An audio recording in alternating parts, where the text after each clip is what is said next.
오늘 우리는 본문 속에서 예수님과 나다나엘이 만나는 장면을 보게 됩니다. 이 나다나엘이라는 사람은 예수님의 12제자 중에 한 사람이 바돌로메로 추정되고 있는데요. 이 바돌로메라는 말이 돌로메의 아들이라는 뜻이거든요. 그러니까 정확하게 말하면 이름이 아니에요. 그래서 돌로메의 아들인 나다나엘이 이름이었을 것이다. 그래서 하나님의 선물이라는 이 이름, 이게 나다나엘이라는 이름이고 바돌로메, 예수님의 12제자라고 추정이 됩니다.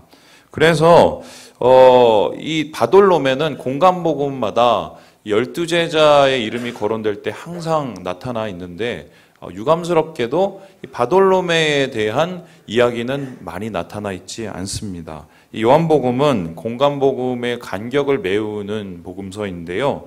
특별히 이제 공간복음에 잘 거론되지 않았던 이 나다나엘, 바돌로메의 소명 기사를 이곳에 적은 이유는 그가 이 숨은 보석과 같이 빛나는 사역자였기 때문이라고 볼 수 있겠습니다. 이 전설에 따르면 이 나다나엘이라는 사람은 예수님을 전하기 위해 그 당시에 땅끝으로 생각되었던 인도까지 갔다고 합니다. 그의 최후의 흔적이 좀 남겨져 있는데요.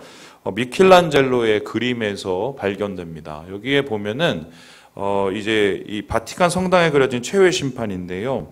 이 그리스도의 마지막 심판과 천국과 지옥을 묘사하고 있습니다. 이 391명의 등장인물이 나타나는데 여기서 눈에 띄는 인물이 있습니다. 한번 눌러주시겠어요? 바로 이분인데요. 이분을 이렇게 확대해 보면은 한쪽에 살가죽을 이렇게 들고 있는 모습을 보게 됩니다. 바로 이분이 바돌로메 나다니엘입니다. 그는 우상숭배가 심한 아르메니아 지방에서 16년간 전도했다고 알려져 있는데요. 거기에 왕인 아스티아게스에게 죽임을 당했다고 전해집니다. 순교한 것이죠. 그런데 그 순교 방법이 참 끔찍했는데 이 칼로 산채로 껍질을 벗겨서 십자가에 매달려 죽였다고 합니다. 참혹했죠. 그런데 이만큼 숭고한 이 순교를 이루었던 이유가 무엇이냐? 확신이 있지 않고서는 이것을 감당할 수 없는 사명입니다. 나다나엘은 이름도 빛도 없이 사명을 감당한 하나님의 사람이었는데 요한은 분명히 그의 믿음에 대해서 사람들에게 할 말이 있었던 것 같아요. 그러나 우리가 오늘 말씀 속에서 발견하게 되는 것은 이 장엄한 최후 하나님의 확신에 찬 사역을 감당했던 나다나엘의 모습이 아니라 부족하고 모자른 좀 뭔가 연약한 나다나엘의 모습을 보게 됩니다. 쉽게 설명하면 그의 모습이 처음부터 사명을 감당할 만한, 순교를 감당할 만한 그런 사람이 아니었다는 것입니다. 이 본문을 통해서 발견하는 나다나엘의 성품은 사실 부족함이 많았는데요. 한 3가지 정도를 우리가 추측해 볼 수 있겠습니다. 첫 번째 이 구절을 보면 그 속에 간사한 것이 없다라고 말하고 있습니다. 여기서 간사한 것이 없다는 말은 속과 겉이 똑같은 사람, 진실한 사람, 투명한 사람을 뜻하는 것이죠. 우리말로 바꾼다면 법 없이도 살 사람이다. 이 말이 바로 간사함이 없다라는 뜻입니다. 믿을 수 있는 사람. 그런데 이와 같이 진실하게 살아가는 마음이 청결한 사람임에도 불구하고 그의 약점이 있었는데 좀 팔랑귀고 마음이 여렸다고 봐요. 특별히 나다나엘이 자기에게 오는 것을 보시고 라는 말을 보면 원래 이 사람은 예수님께 갈 생각이 별로 없었습니다. 그리고 예수님에 대해서 좀 다른 부정적인 생각을 갖고 있었음에도 불구하고 예수님께 찾아갑니다. 그 이유가 뭐냐면 빌립이라는 사람이 그의 손을 붙잡고 이끌었기 때문이에요. 여러분 아시겠지만 이게 우유부단일 수도 있고 착한 성품이라고 할 수 있는데 마음이 여린 사람의 공통적인 특징이지요. 예나 지금이나 마음이 여리고 숨김이 없는 사람들은 상처받기가 쉽지요. 상처들은 세상을 바라보는 시각을 제한하게 되는데요. 다시 말해서 이 편견, 비뚤어진 시각이 생기게 되는 것이지요. 이 나다나엘의 경우도 분명히 그랬던 것 같습니다. 본문에서 발견할 수 있는 그의 편견이 나타나는데 바로 나사렛에서 무슨 선한 것이 날 수 있느냐라는 이 반문입니다. 이 말을 요즘 말로 바꾸면 이런 거죠. 개천에서 용나는 게 쉬워? 그 말이 돼? 한마디로 지금 나다나엘은 예수님에 대해서 나사렛에 대해서 개무시를, 요즘 개 붙이면 무조건 나쁜 거잖아요. 개무시를 하고 있어요. 이와 같이 나다나엘의 질문은 굉장히 좀 편견에 사로잡혀 있고 굉장히 부정적이고 냉소적이기까지 합니다. 그의 상처를 받은 심령을 반증하는 듯 하는데, 이러한 이 냉소적인 태도가 담겨 있는 나다나엘의 질문, 사실은 반은 맞고 반은 틀리죠. 편견은 항상 그렇습니다. 편견이 우리의 삶에 지장을 주는 이유는 무엇이냐? 다 맞는 게 아니기 때문이에요.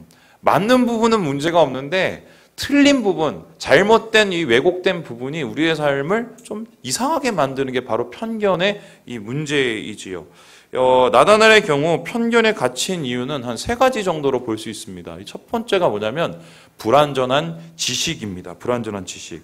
이제 그를 설득했던 빌립은 뭐라고 했냐? 야, 이분이 그 메시아야, 그 모세에 기록되어 있는 그 사람이야 라고 얘기합니다. 그러니까 이렇게 빌립이 나다나엘을 설득했다는 것은 이 나다나엘이 어느 정도 성경에 대한 상당한 지식을 갖고 있었다는 것을 반증합니다. 하지만 그는 알고 있었어요.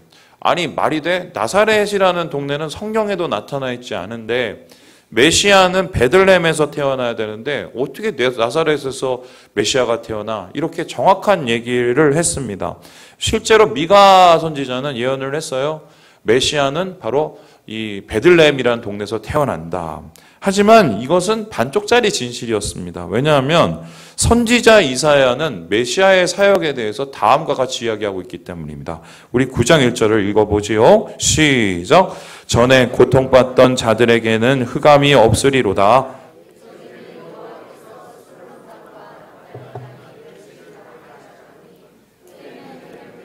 요단 저쪽 이방의 갈릴리를 영화롭게 하셨느니라. 이 말씀을 비춰보면 뭡니까? 태어나신 것은 베들레헴이지만 사역의 주 무대는 갈릴리일 것이라는 이 이사야의 예언이 분명히 나타나고 있습니다. 메시아 사역이 갈릴리 지역에서 이루어진다라는 것인데요. 우리가 알듯이 예수님은 또한 나사렛 출신이 아니라 베들레헴이 출신입니다. 이 빌립이 잘못 전한 거지요. 이 부분을 우리가 좀 주의 깊게 살펴볼 필요가 있는데요. 누군가에 대한 속단, 어떤 일에 대한 이 편견은 많은 경우 부정적인 결과를 가져올 수 있다는 것입니다. 항상 그렇죠. 이 사고를 치는 사람들은 아무것도 모르는 사람이 아니라 적당히 아는 사람입니다. 적당히 아는 사람. 변은 익을수록 고개를 숙이는 법이고 겸손함은 지혜를 더하는 법인데 우리는 항상 어느 정도의 지식 속에서 만족하면서 교만하며 실수를 범하게 되지요. 하마터면 나다나엘도 이 불완전한 지식 때문에 예수님과 만나는 그 사건이 사라질 뻔한, 그 기회가 사라질 뻔한 것이 오늘 말씀을 통해서 드러나게 되지요. 그만큼 이 겸손은 아무리 강조해도 모자라다라는 것을 반증하는 것입니다. 두 번째로 나다나엘에게 나타나는 이 편견의 이유는 무엇일까? 바로 낮은 자존감 때문입니다. 자기 자신에 대한 자신 없음이 어쩌면 그 자신의 시각을 비뚤게 만든 것입니다. 그가 특별히 나사렛을 무시했던 이유가 무엇일까? 아이러니한데요. 그의 고향이 가나였기 때문입니다. 가나는 어디냐? 예수님께서 첫 사역을 하신 곳인데 포도주가 물이 본에서 표도주가 된 곳이죠. 그런데 이 가나는 사실 마리아의 고향이자 동시에 나사렛 옆 동네였어요. 그러면 지금 나사렛에서 무슨 선한 게 나오겠느냐라고 나사렛에 대한 이 낮은 이 비판을 하는 이유는 곧 가나에 대한 비판, 자신에 대한 이 자조 섞인 이야기인 것이죠. 쉽게 설명하면 이거예요. 뭐 어떻게 그 깡촌에서 나 같은 놈이 살던 그 깡촌에서 어떻게 선한 것이 나오겠어? 이러면서 스스로에 대한 이제 낮아지는 마음이죠. 비뚤어진 마음. 지금은 많이 나아지긴 했어도 지방 출신이 어떤 대우를 받는지 우리는 잘 알고 있습니다. 참고로 제가 말씀드리면 제가 강남에 있는 교회에서 사역하다가 기분 나빠하지 마세요. 그 의정부에 이제 사역하게 되었다고 하니까 권사님 한 분이 제 손을 붙잡고 우시더라고요. 제가 볼 땐 그분은 의정부에 오신 적이 한 번도 없으신 것 같아요. 어디 진짜 빨리 가신다고 생각을 하셨던 것 같아요. 어떻게 보면은 갈릴리는 유대의 변방이었어요. 그런데 유대의 변방이라 예루살렘 사람들한테 홀대를 받았습니다. 근데 웃긴 게 뭐냐면 갈릴리 사람이 나사렛 사람과 가나 사람을 또 홀대를 합니다. 그러니까 홀대받는 사람이 또 홀대를 할 정도면 어느 정도 수준의 지역인 줄을 알 수 있겠지요. 그래도 자신들이 더 낫다고 생각을 한 거죠. 예수님께서 이 사역 초반에 많은 사람들 가운데 배격당한 이유 중에 하나가 뭐냐? 바로 나사렛 출신, 깡초 출신이라는 이 이유 때문이었던 것입니다. 이 나다나엘 역시 이런 홀대를 받았을 것이고요. 자존감에 부정적인 영향을 주었을 것입니다. 안 그래도 마음 여리고 속이 다 보이는 사람이 이런 상처들을 받게 되고 이 상처들이 쌓이게 되면 어떻게 되었을까요? 마음이 힘들어지고 비뚤어지고 왜곡이 될 수밖에 없죠. 편견에 사로잡힐 수밖에 없죠. 세 번째로 나다나엘에게서 찾게 되는 이 편견의 이유는 무엇이냐? 바로 실망의 기억 때문입니다. 사실은 예수님이란 이름을 가진 사람들이 이 시대에 많았습니다. 예수님이란 이름은 구원자라는 뜻이거든요. 그런데 이 예수님이란 이름을 가진 사람도 많았지만 예수님처럼 자칭 메시아를 말하는 사람들도 많았습니다. 그런데 특별히 이 메시아들이, 가짜 메시아들이 활동하던 지역이 어디냐? 바로 이 갈릴리와 같은 변방 지역이었어요. 그래서 기록에 보면 예수님께서 갈릴리에서 사역하기 전에, 얼마 전에 바로 자칭 메시아라고 얘기하는 사람이 사람들의 마음을 움직여서 반란을 일으키고 그것 때문에 로마 군대의 침략을 받는 이런 사건이 일어났습니다. 이 이후로 이 갈릴리는 로마의 특별 관리 지역이 되는데요. 이 때문에 차별과 핍박을 당하게 되었지요. 아마 나다나엘도 이 사건을 알고 있었을 것이고 경험했을지도 모릅니다. 그리고 그 역시 희생자였으며 자칭 메시아로 인해 실망을 안았을지도 모르겠습니다. 하지만 패배의 기억이 마음에 남게 되었을 때 시선을 망가뜨리게 된 거지요. 여러분, 패배감이 무엇입니까? 패배감은 패배했을 때의 감정이 아니에요. 이거 명확하게 아셔야 돼요. 패배감이라는 건 내가 패배하고 졌어요. 내가 패배감을 느끼 아니에요. 패배감은 뭐냐면 내가 또 패배할 것 같다는 느낌이 패배감입니다. 그래서 패배감의 사전적인 이 정의가 뭐냐면 싸움이나 경쟁 따위에 임할 때 미리 자신감을 잃고 무력해지는 느낌. 이게 패배감이거든요. 그러면 이 패배감은 학습돼요. 이 부정적인 기억과 실망으로 인해서 계속 학습되다 보면 어느새 하지도 않고 내가 질 거라는 그런 무력감에 빠지게 되는 거죠. 패배감에 사로잡힌 사람들은 무력해지고요, 수동적이고요, 부정적인 생각에 자꾸 가까워질 수밖에 없다는 것입니다. 이와 같이 낮은 자존감, 패배감, 불완전한 지식에 나다나엘이 갇혀 있었던 것 같습니다. 그리고 그 시각은 이 때문에 비뚤어지기 시작했는데요. 이 편견이라는 것은 결국 그거죠. 비뚤어진 시각이고 과거에 사로잡힌 시선입니다. 그러니까 과거에 사로잡혀 있으니 현재를 바라보면 두렵고 미래를 바라보면 더 막막한 게 바로 이 패배감에 의한 편견인 것이지요. 그 이상을 바라볼 수도 없고 생각할 수도 없습니다.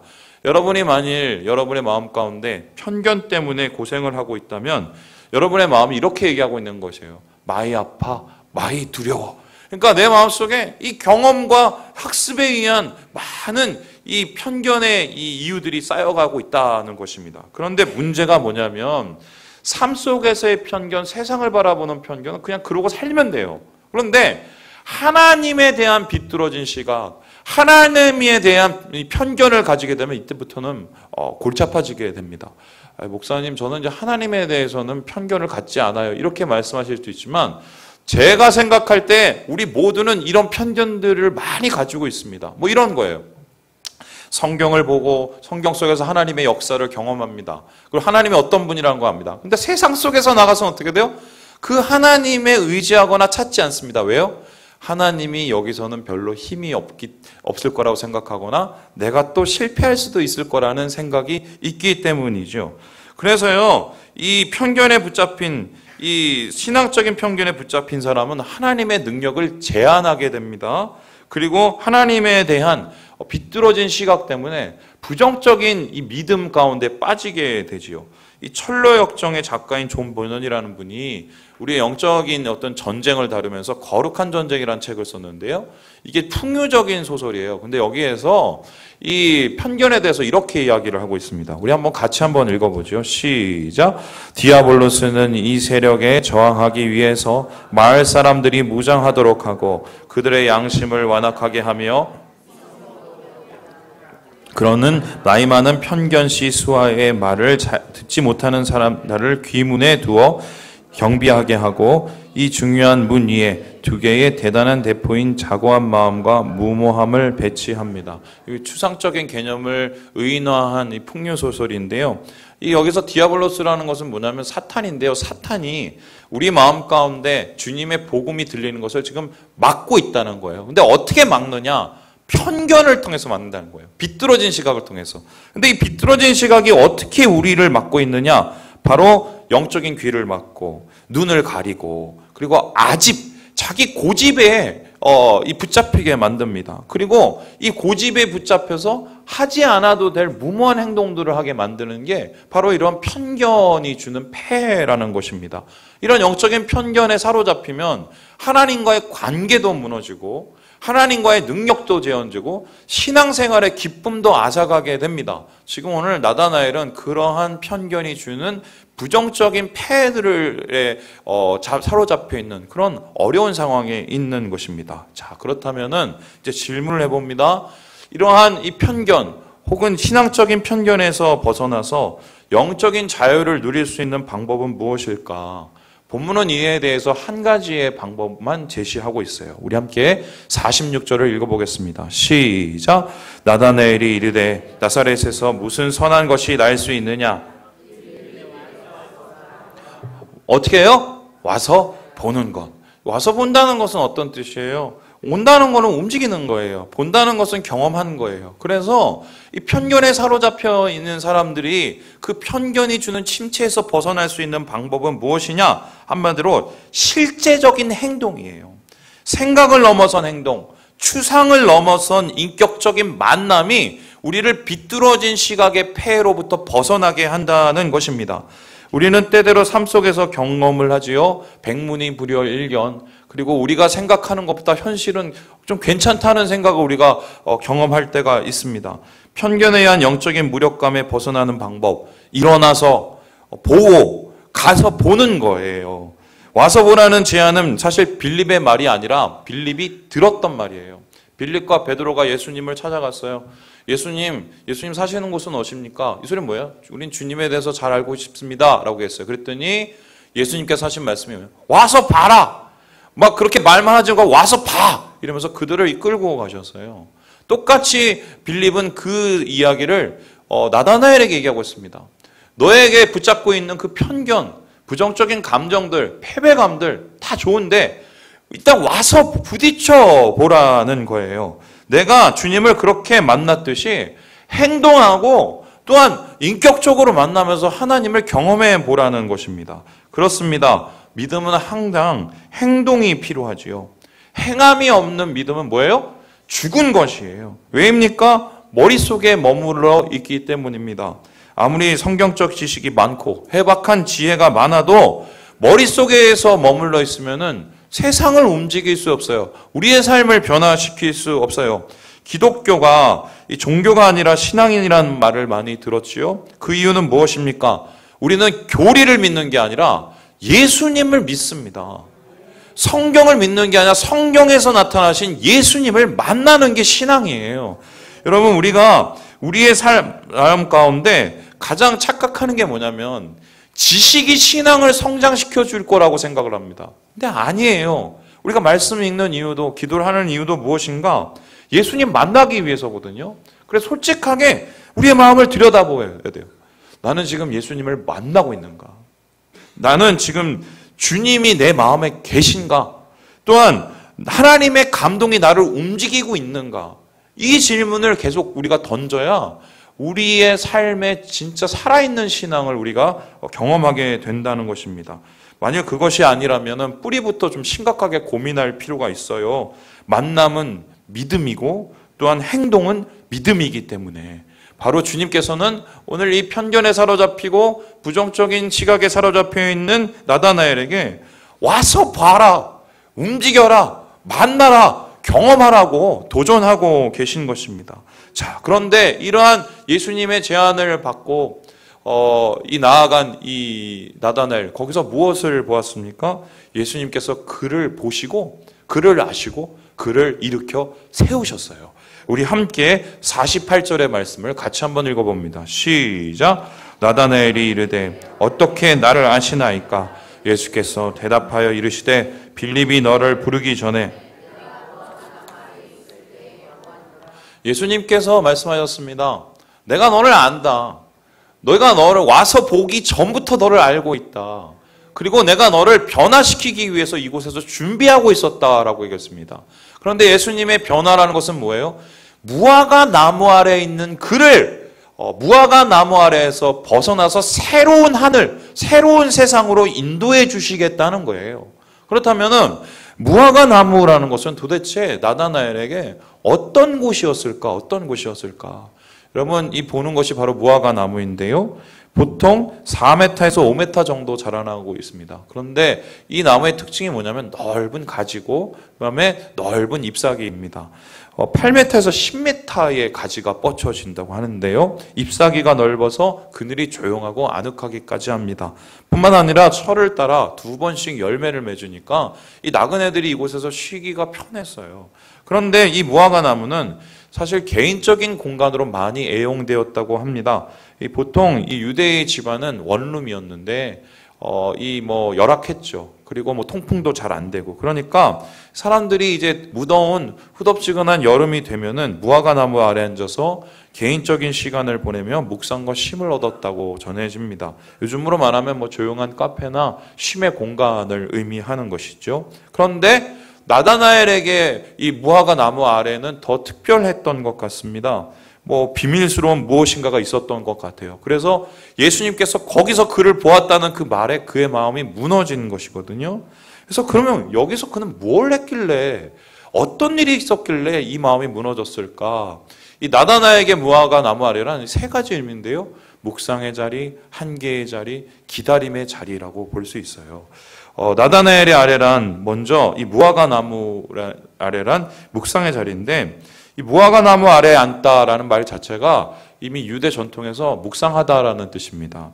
그러나 아마 이곳에서 이 성경을 묵상했을 것입니다. 당시에 성경이 1년치 봉급 가격이었어요. 그러니까 일반 사람들은 이걸 읽지 못합니다. 그냥 근처에 가서 그것을 열람하는 수준이었는데요. 이 회당이 작은 곳에서는 이 회당 옆에 있는 무화과 나무에서 그 성경책을 열람했을 것으로 봅니다. 아마 여기서 그는 이사야와 같은 이런 예언서들, 회복의 말씀들을 묵상했을 텐데요. 말 그대로 묵상에서 머무르는, 머릿속에서 성경이 머무르는데 그치는 곳이었어요. 예수님께서는 무화과 나무 아래서 그를 보았다는 것은 뭐냐면 머릿속에 머무른 말씀이 아니라 삶 속에 머무르는 말씀, 삶으로 나타나는 말씀으로 나오라는 소리거든요. 단순히 이 지식과 또한 그의 마음속에 있는 여러 가지 지혜를 넘어선 삶 속에서의 실천으로 나가는 말씀의 삶을 지금 그에게 주기 원하셨던 것입니다. 2번째로 나다나엘에게 무화과 나무 아래 어떤 의미일까? 한계의 자리지요. 당시에 무화과 나무 아래는 사람들이 쉬는 곳이었는데 왜 쉬냐? 끊임없는 노동과 고통이 있었기 때문입니다. 여러분, 오리를 가자 하면 심리 가자라는 소리 있죠? 이 말이 뭐냐면은 누군가를 위해서 함께 동행해줘란 말이 아니에요. 사실 그 당시 법 중에 하나가 로마 사람들이 길거리를 가다가 아무 사이나 집어서 그 사람을 징용할 수 있었습니다. 오리까지 가서 거기에서 일을 다 시켜 먹을 수가 있는 그 시스템이에요. 지나가다 아무나 붙잡아서. 우리나라 일제시대 생각하면 돼요. 그래서 오리를 가서 심리를 가져라는 소리는 뭐예요? 로마 사람들이 로마군에 그런 압제를 당해도 그냥 선으로 갚아라 이런 뜻이거든요. 그런데 오늘 이 나다나엘 역시 이런 로마의 압제와 또한 이 식민지 사람의 서름을 겪었을 겁니다. 그리고 이 변방인이라는 한계를 경험했을 거예요. 이런 한계 속에서 그는 분명히 생각했을 거예요. 야, 내가 할 수 있는 게 별로 없구나. 악인이 득세하는 세상, 의인이 핍박받는 세상, 답답함과 막막함이 마음을 무너뜨렸을 것이고요. 내면의 고통이 너무 심해질수록 이 무화과나무 아래 간 거죠. 거기서 신음과 한숨을 흘렸을 것입니다. 나는 할 수 있는 게 별로 없구나. 내가 별로 할 수 있는 게 없구나. 이 세상은 이만큼 크고 두렵구나.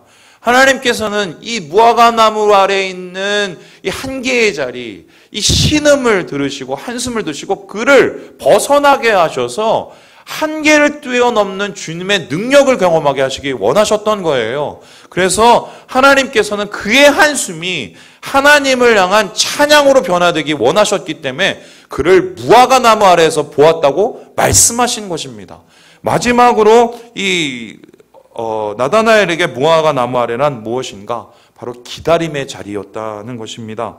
우리 함께 미드라시의 이야기를 함께 읽어보도록 합니다. 시작. 넓은 무화과나무 그늘에 수많은 나그네들이 쉬듯이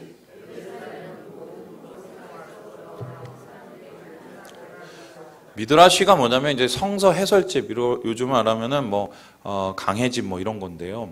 이곳에서 이 무화과나무에 대해서 뭐라고 얘기하냐면 바로 피난처인 이 예루살렘, 그러니까 예루살렘의 회복을 하실 하나님의 증거라고 무화과나무를 이야기하고 있어요. 그렇다면 이곳에서 무화과나무에서 이 한계를 경험하면서 혹은 이 말씀 속에서 머무르면서 그가 결국 이 결론이 뭐였냐? 언제 우리는 회복되지? 언제 이 나라는 제대로 되지? 언제 나는 하나님 안에서 좀 제대로 살아보지? 막 이런 이 소망을 가졌을 거예요. 그러한 기다림을 가졌을 거예요. 그리고 그 기다림 가운데, 나그네 같은 인생 가운데 하나님의 회복의 날, 그리고 소망이 이루어진 날을 부르짖었을 것입니다. 이 나다나엘과 같은 비슷한 심정을 가진 사람이 있는데요. 바로 구약에 나타난 야곱이라는 사람입니다. 야곱이 에서에게 쫓겨서 도망하는 중에 나그네 생활을 하죠. 너무 힘들어서 잠에 들었습니다. 그 잠에 들었을 때 꿈을 꿨는데 하나님의 계단 그리고 하나님의 보좌를 보았어요. 그리고 그것에서 얘기합니다. 여기도 하나님이 계시네. 도망가는 내게도 하나님이 만나주시네. 그리고 그곳에서 그는 하나님과 언약을 맺어요. 나를 만나주신 하나님, 이곳을 주님의 집으로 삼겠습니다. 이곳에 다시 오게 하실 하나님의 은혜를 믿겠습니다라고 주님께 고백을 합니다. 그게 바로 벳엘, 하나님의 집의 약속인 것입니다. 오늘 이렇게 한계의 자리, 기다림의 자리에 사표 잡혀있는 이 무화과나무에 있는 나다나엘에게도 주님께서 똑같은 약속을 열어주십니다. 우리 함께 51절의 말씀을 같이 한번 읽어봅니다. 시작. 또 이르시되 진실로 진실로 너희에게 이르노니 하늘이 열리고